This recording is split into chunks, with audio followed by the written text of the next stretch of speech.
Hey everybody, Michael Snyder, Pacific Northwest Weather Watch. Today is May 21st, and right now we are looking at the infrared satellite imagery.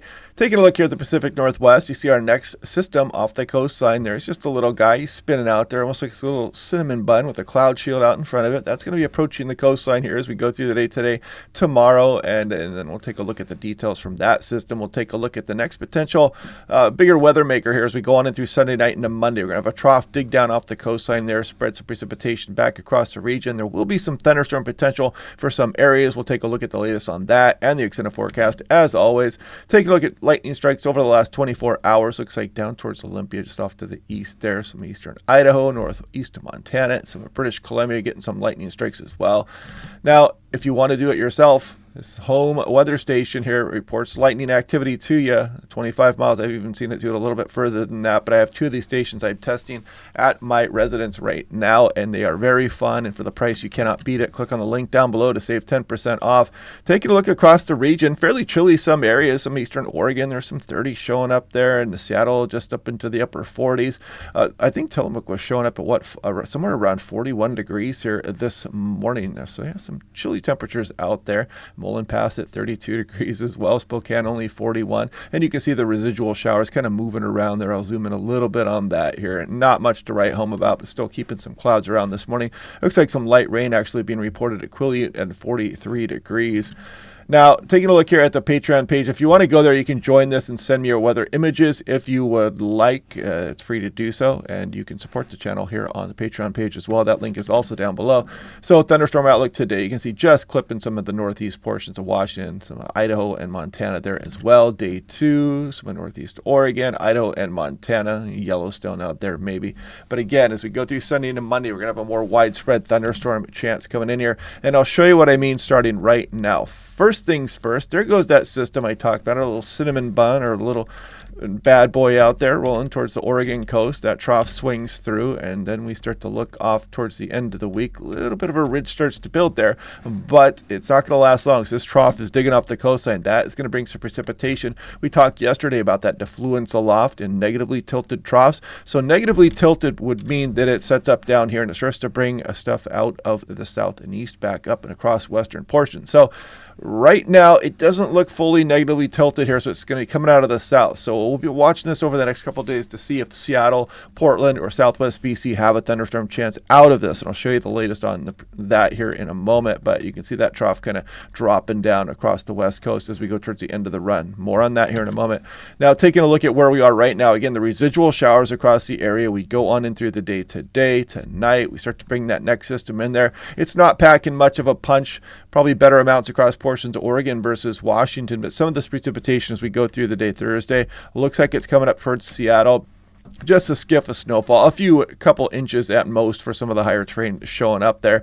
And then we scroll off in towards the day Friday. We dry out a bit again there on Friday night into Saturday. A lot of the region is dry, except if you go across the Rocky Mountains there and maybe towards southwest Montana, maybe Yellowstone out there. But you can see our next system churning off the coastline, bringing precipitation as we go through the day on Saturday for Haida Gwaii, portions of Vancouver Island, western BC, but Seattle, Portland, southwest BC, largely dry all the way on and through the day Sunday. But Sunday night, things start to change. I'll back that up. And if you look at that precipitation starting across the Oregon, Washington Cascades, that is the defluent southerly flow aloft that could bring that thunderstorm activity here. From past experience, we know that would probably be convective in nature as we're going through the day on Monday. So if that were to take a little bit more of a negatively tilted trough shape here off the coastline, that could be reintroduced back into the foothills and maybe into some of the lower elevations of western Oregon or western Washington. So we'll be watching that one closely here as our next weather maker starts to come in Sunday night into Monday.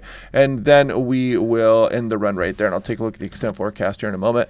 But I also wanted to show this. This is the Doppler radar over the next 60 hours. Let's see how much of the 12Z data we have here. I don't think we have the full run, but we'll run through this. And you can see the next system, the cloud shield and precipitation arriving as we go through tonight. Just kind of clipping Seattle. Better amounts across portions of Oregon. Can't rule out a thunderstorm here as you go through the day Thursday as that tracks off to the north and east. Looks like we're only 33 hours on that. So I'm going to back up to the 060 and kind of see what it shows after. You can see the drying trend as we go on in through the day Friday as we await the next system. Now, winds, nothing really to write home about here. I'm just going to kind of run through this fairly quickly because we are dealing with kind of that typical regime. You get the north winds a lot of the time as you're moving on into the summer months down the coastline. And really, as we go through Thursday, a bit of a westerly surge, some gusty westerly winds down the east slopes of the Cascades of Washington, Oregon, as you go on in through, Thursday morning there, it looks like, actually on the day Thursday that starts, and then that goes on into Friday morning, correction. But yeah, not much to write home about there.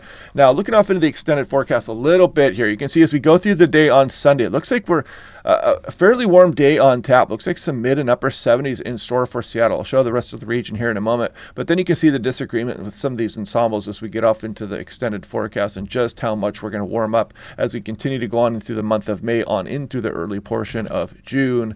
So looking at Wednesday, May 21st, that is today, some mid 60s out there, upper 60s for Western Oregon, some 70s peaking out there across the Columbia River Basin. We go through tomorrow, check it out, 68 Southwest BC. There goes Friday. Get up to 70 degrees for Seattle, Portland as well.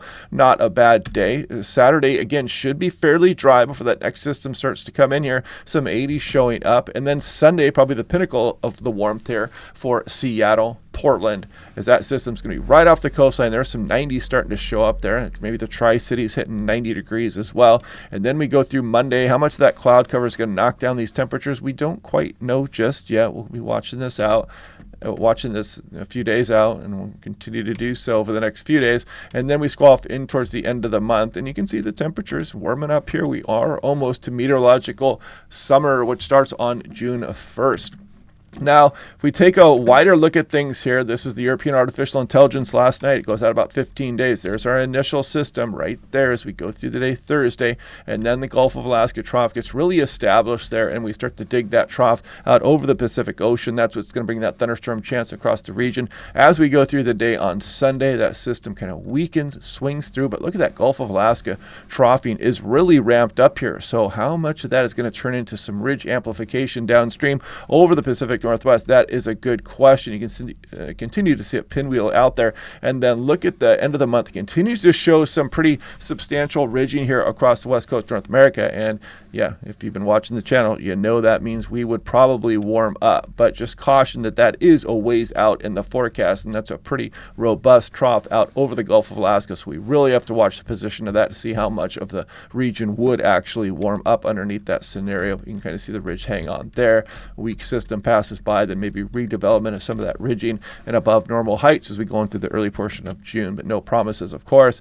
And the European ensemble mean, this is the average of all 50 ensemble members. The other one was artificial intelligence model. There goes our system that goes through on Thursday, Friday. We start to build that ridge, but then this next system is right off the coastline. That could be our thunderstorm maker there.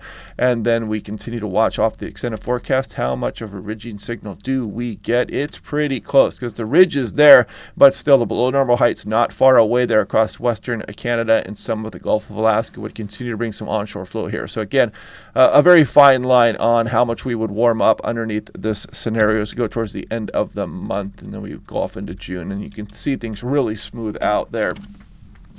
Not much certainty in that forecast. So here we go through the European model here. This is the 15-day precipitation anomaly. Much of the Pacific Northwest below normal, but again, kind of that fine line there across some of western BC, driving down towards western Washington, some of the Washington coast slightly above normal in this time frame as well. This goes all the way up through June 4th.